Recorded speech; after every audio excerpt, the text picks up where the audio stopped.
what really grabbed my attention was the song Evil Euphoria.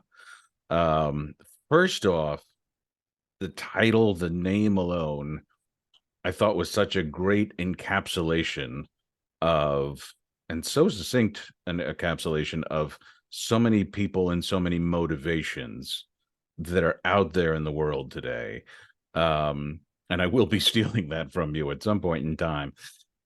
I was wondering, number one, can you speak to, ex- can you explain exactly what it stands for and also kind of how that phrase came to you? Yeah, that was probably the song that I wrote the quickest.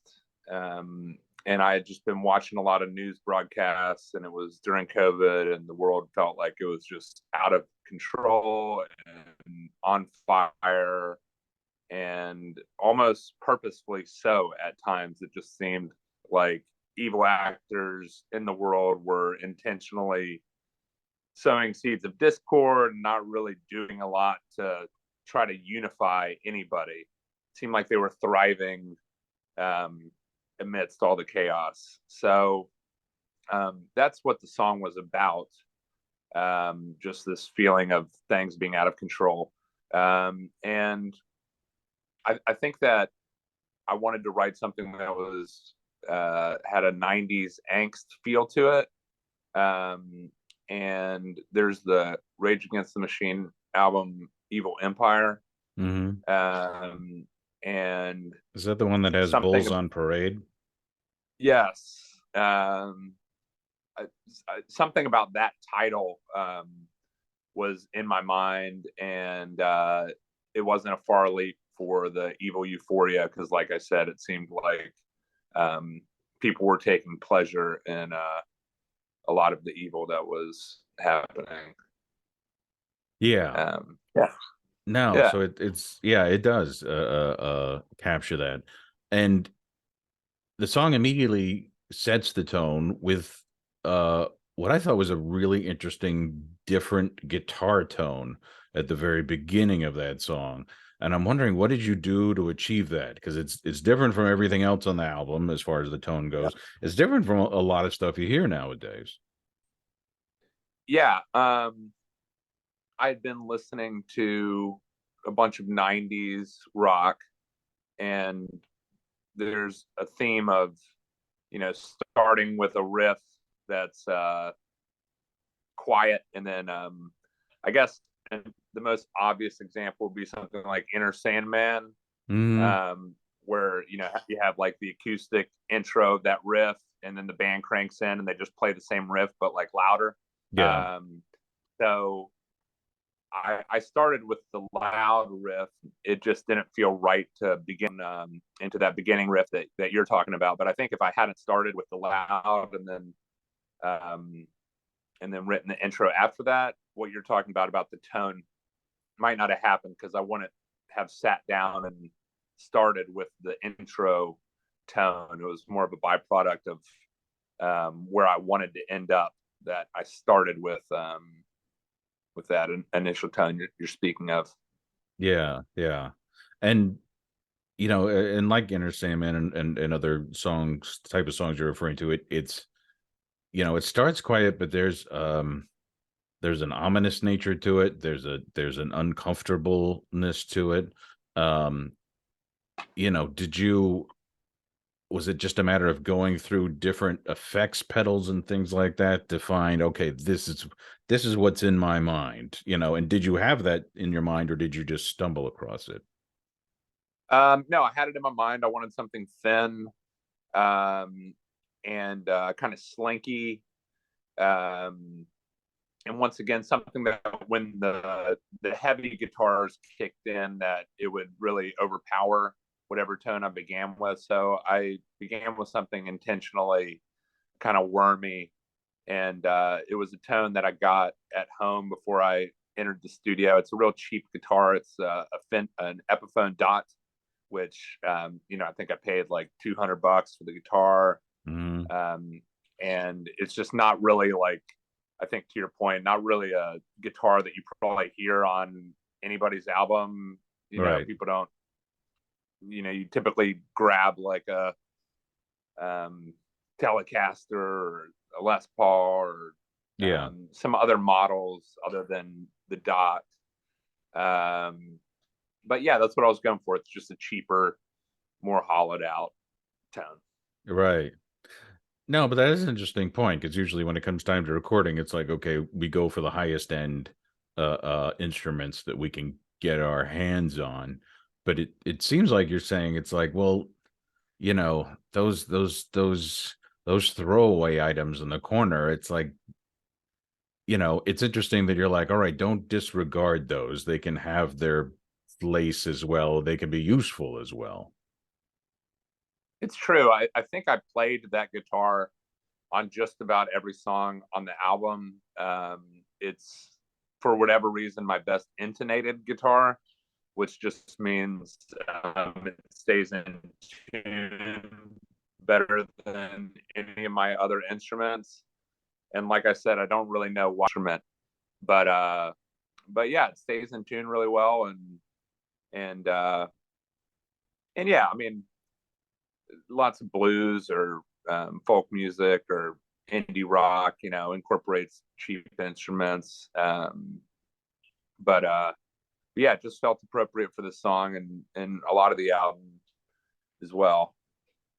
Yeah, yeah. And again, it works as something that really just grabs you, grabs your attention as a result of it being different sounding.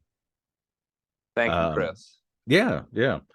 Now, what's interesting, it was also interesting to me, and to me, it's kind of a dichotomy. The first single, "Golden Years," um, immensely optimistic song, and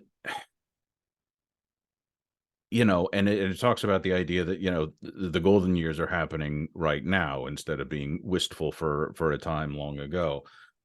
And I'm curious, how are you able to grab hold of that in the midst of the evil euphoria that we're surrounded by? Because I think a lot of people are looking for this as well. They clearly see the evil euphoria, but how do you grasp those that these can be golden years? Yeah. So I think during the COVID era and being home, and yes, amidst all the stuff that you're talking about, it's also like, hey, I'm, you know, 38, 39 at the time, writing this album. I'm surrounded by friends and family. There are these nuggets of beautiful things that are going on in my life, and I'm sure other people's too, that don't have to do with all the social discord and all the bad things that are happening in the world. And yeah, I just wanted to make a point to like acknowledge all that stuff too, and to not let all the bad stuff that was going on like overshadow the good stuff that's happening. And Hmm. even amidst like mass sickness and this kind of stuff, um, almost like selfishly, like I don't, I don't want that stuff to drown out like some beautiful things that are also happening. So um, it's just about like taking a second to be present and acknowledge that there are still wonderful moments happening, even amidst all this chaos and bad stuff too. Yeah, yeah. And then musically speaking, what grabs me with that, I mean, it's a beautiful song, but also at the very end, there's this delayed final crash. Which, all right, first off, wondering, is that a reference to the Beatles' A Day in the Life? And secondly, what inspired you to do that? Yes, very deliberate. A day in the life, to a T. So you nailed it. Um, and I think when I was writing the album, I heard this uh, compilation of ideas that they had to finish that song. There's like, it ends up with the piano note, but I don't know if you ever heard they tried like vocal harmonies, and they tried all these other ideas that were not the piano note that aren't great. And I think an article I read about like don't be afraid to like try bad ideas and try all these things that may or may not work, because eventually it leads to the correct thing that we know and love. But yeah, to me, that's like an iconic Beatles moment. And the song, to me in general, had a Beatles feel anyway. Mhm. Um, and I was also trying to, there's a guitar solo that I really like in that song. Um, and it was sort of hard for me to think like, how do I end this? How do we culminate this guitar solo to finish the song out? And yeah, it just, I think I had just read that article and it just popped into my head to almost overtly give a little Beatles wink there. So yes, that is exactly what it is. Yeah, yeah. And I think I read, I think they used like 5 or 6 pianos just to make that one simultaneous sound, and so, but yeah, um, and it's one of those things where it's like, okay, now it's iconic, but who would have thought of it at the time as being, all right, this belongs in a song, this is a great way to end a song. And Yeah, um so so yeah, it's cool that there's the reference, and it I would say it does fit with golden years. It's not like, I don't know, there's the delay and then it hits, but it's not like a jerky spasm kind of thing. I don't know how you quite pulled that off, but yeah. I mean, I can sit here and talk about like reading an article and the song having a Beatles feel and wanting to do that, but I think at the end of the day, I was just playing it and it just worked. Like it just fit. Like I didn't have to force it in there as a concept. I just did it instinctively, um, and it really works. So yeah, yeah. And then, from what I was reading about this album, it seemed like it wasn't just you wanted to make this album, it was like you had a need to make this album. Talked about, you really, had this desire and this dream of this rock album, and you wanted to, after your last album, plug back into the electric guitars and the pedals and all that kind of stuff. um I'm curious if that motivation um led you to maybe some different decisions or decision making when it came to creating this album. yeah, it did. I would say that after my first solo album, which is a largely acoustic affair with a lot of strings, I'd been out touring that record for really about a year before it came out, and then a couple years after it had come out. And I had tried to write the follow up to it while I was on the road, and I had stopped and started the record a couple times, and it was more like the first record. It was acoustic based and soft, and then yeah, everything shut down. I was at home, and I just had an urge to like plug into an amp and rock out and be loud. And when I did that stuff, which I hadn't really done since the last Whigs album, which is my old band, the Whigs, Yeah. um, it just felt right, and it seemed to mirror a lot of the things we were talking about with like Evil Euphoria, or a lot of the stuff that I was watching on the news and whatever.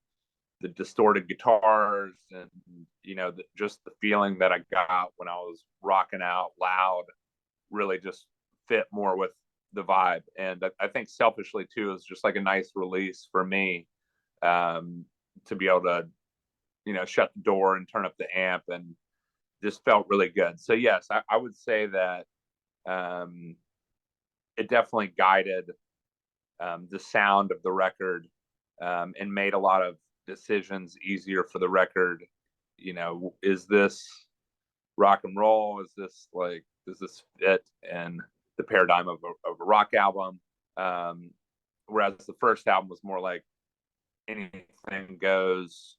I cast more of a wide net stylistically, and this was had a framework from the beginning. I sort of had like a vision of just a rock record, which I don't know. It's also just something that in 2023, I feel like obviously there's a lot of rock music out there, but maybe not as much as I was used to as a child of the 90s, or just for a large part of my youth and stuff. It's just not like as a genre, not as popular or something. So I think selfishly, it was like, this is an album that I would want to listen to, or, if I got given this album, I would be stoked to hear some guitar solos and some distortion and some angst.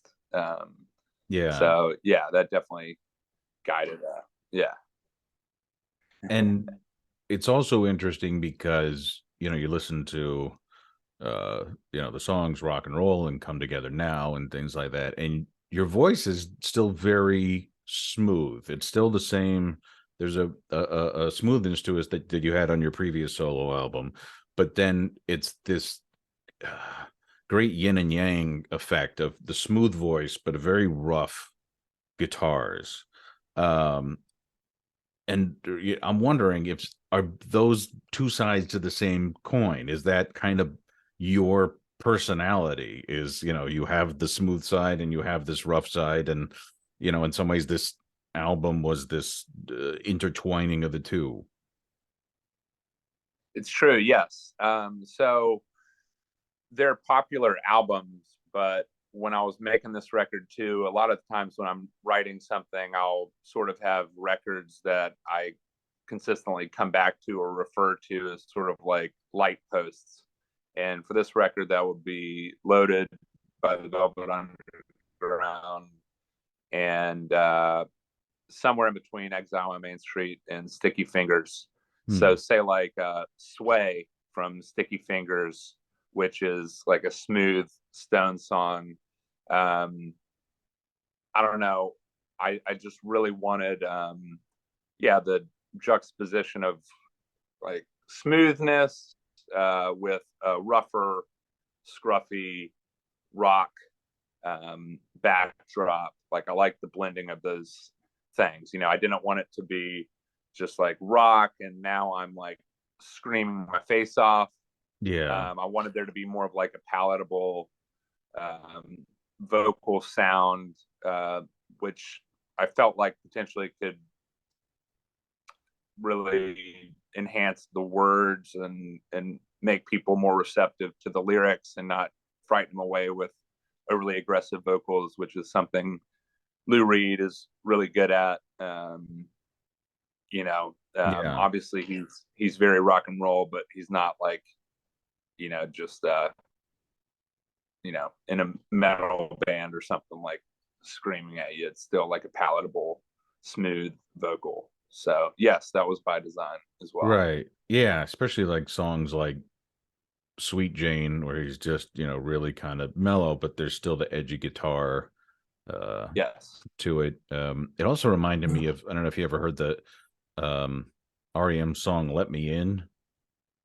Of course. Yes. Great song. Yeah. And where Michael Stipe is, he's singing in kind of a mellow tone, but um, A, it's an homage to Kurt Cobain, and B, he actually uses Kurt Cobain's old guitar, which has that, 90s Nirvana harshness to it. And so, Sweet. I didn't know that about the guitar. That's super cool. I know that him and Courtney were, or I guess Michael is a godparent to oh, Courtney and Kurt's daughter.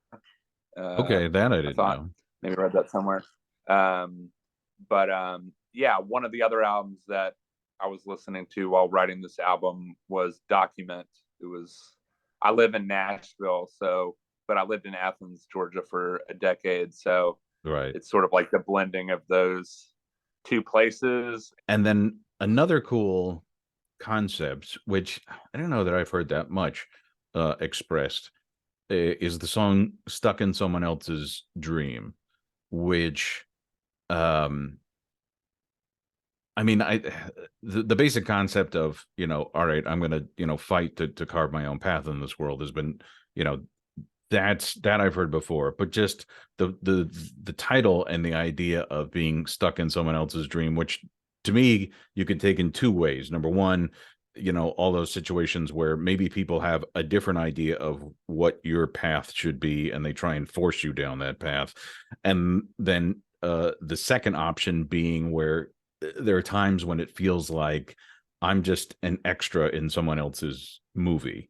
And I'm wondering which versions you've had to battle in your life. Yeah, I would say both. It's about both. And it was like, all right, I'm gonna make a follow up to my first album. It's gonna be more acoustic based, and that song on an acoustic guitar really fast. And it had almost like a Neutral Milk Hotel feel to it, or something like that. But yes, I would say it's yes, someone else who is maybe looking at my life and thinking that they wished it would go in a particular direction, and me not listening to that, and like to your point, carving out my own space. But then also to the second option you threw out, where it's I want to keep being an artist. I want to keep following my own dreams, and I don't want to quit and go work for a company somewhere else where I'm helping build someone else's dream and kick. It's somewhere in between both of those ideas, which I think are both the ideas you were speaking about. Yeah, definitely, definitely. Yeah, yeah. So it's a combo of those. Um, yeah, just refusing to cave in either of those respects, and just listening to your own inner compass. Hmm. Um, and but yeah, I mean, impressive in that in one album you have two songs whose titles really encapsulate massive ideas just very succinctly. And I'm I'm curious, do those things again, do they just come to you, or do you do you keep working through lyrics and ideas, going, all right, there's a better way to say this? Yeah, I spend a lot of time on lyrics, and I think it's one of those things where I usually have to zero in on the concept itself. Like, what am I writing this song about conceptually? And then once I know what that is, then it's easier for me to come up with the words. And then I write a lot from melody first. So there's certain syllables in a melody that I'm coming up with words for those syllables. And something like Evil Euphoria, I like basic um, literary devices like alliteration, so I like Hmm. the Evil Euphoria and the double E's. But yeah, a lot of the times when I'm writing, or if I'm just singing words, I'll hit on something like that. Like I'll just hit on Evil Euphoria or Stuck Inside Someone Else's Dream, and the second I get something like that, it's like, all right, this is, I can build around this. This is a title that I feel strong about. And in this record, I do have like rock and roll, or You and I Forever.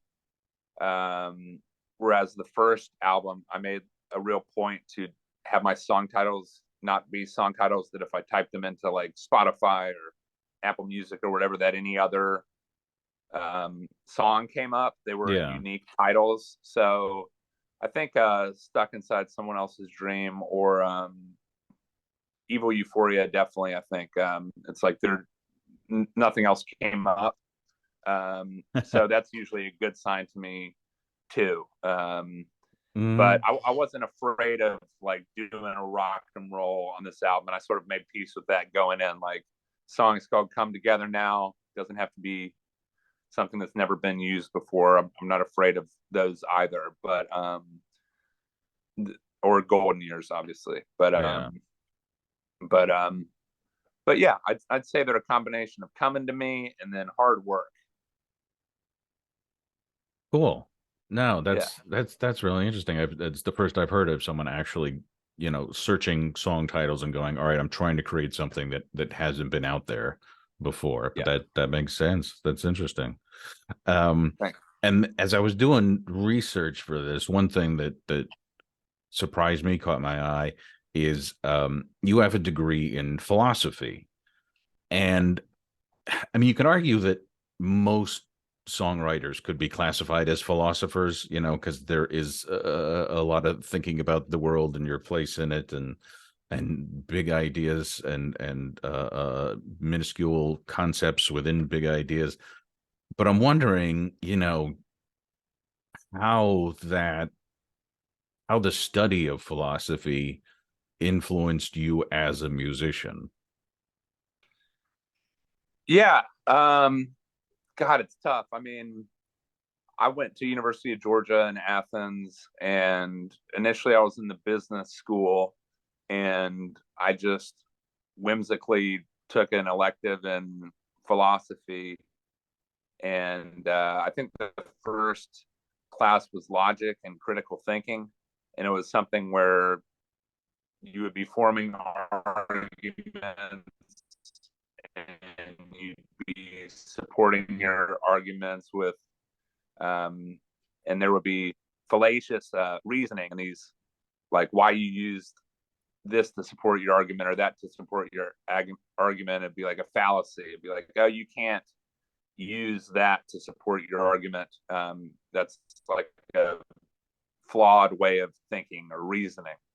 And I just was in this elective and I loved that. It just really like hit home with me. I thought it was super interesting, and took a couple more logic classes, and pretty quickly, got out of the business school and just really focused on philosophy. And we would take ethics classes, so it'd be like environmental ethics or biomedical ethics. It just encompassed a lot of, it cast a wide net Hmm. on what we were thinking about. Um, and I think that really appealed to me. Um, and yeah, it was less outside the box than maybe I thought going in. Like I think before I studied philosophy, I maybe thought it was just a little more like, I'm thinking about these abstract concepts, and there isn't really like a more, I don't want to say like mathematical approach to thinking about these things, but I really liked how structured it was in terms of, um, like just the arguments themselves and the concepts themselves. Like we're supported by real stuff. Um, like Pythagoras and the Pythagorean theorem. Hmm. These things were like well thought out concepts that then became explained through mathematics. But the concepts themselves were, as real and as sturdy as, a rock or whatever. They weren't just like floating in the wind. Um, but yeah, so that's kind of how I got sucked into it. And it's hard for me to think like exactly how it's influenced me as a writer. But I think like Modest Mouse, when I was in high school, I was really into Isaac Brock's lyrics, Hmm. and they would have to do with like never ending math equation or gravity rides everything, or they had philosophical concepts that were outside of, a love song or a political song. There were songs about things that I hadn't really heard a song about before. Hmm. And then I was into Pavement and Steve Malkmus. Just like his vernacular was way different than what I had been hearing on the radio. Just the words that he put into pop songs weren't words that I had heard in a pop song before. Um, so I think both those things just appealed to me. Um, and on this record, like we were saying, we got like a "You and I Forever." Like I like going into different, more conceptual, outside the box ideas for a song, but also making space for like just a direct love song. And also, to your point about like Evil Euphoria or something, if I am gonna try to encapsulate a bigger idea or a more abstract concept, for it to be direct and not like not writing them in a way that is hard for anybody to understand. I live in Nashville. It's the home of country music, and there's something so beautiful to me about the directness of a country lyric. I'm talking about like old classic country. Mm-hmm. Um, I really like that. I like that you can just listen to hopefully something like Evil Euphoria, and it's easy to understand. It's not I'm not using words, or I'm not like writing it in a way that's disguised. Yeah. It's able to be intelligible. Yeah, yeah. No, I totally get that. Yeah, I see that. But yeah, there's we'll just use the Nashville example, and not necessarily older country, but older country style. Like if you listen to a lot of Brad Paisley songs, his lyrics are not opaque in any way, but he has some cool turns of phrase Yeah. that really, it's like, oh, that's a great way of expressing that concept, but it's accessible. I get it. Yes.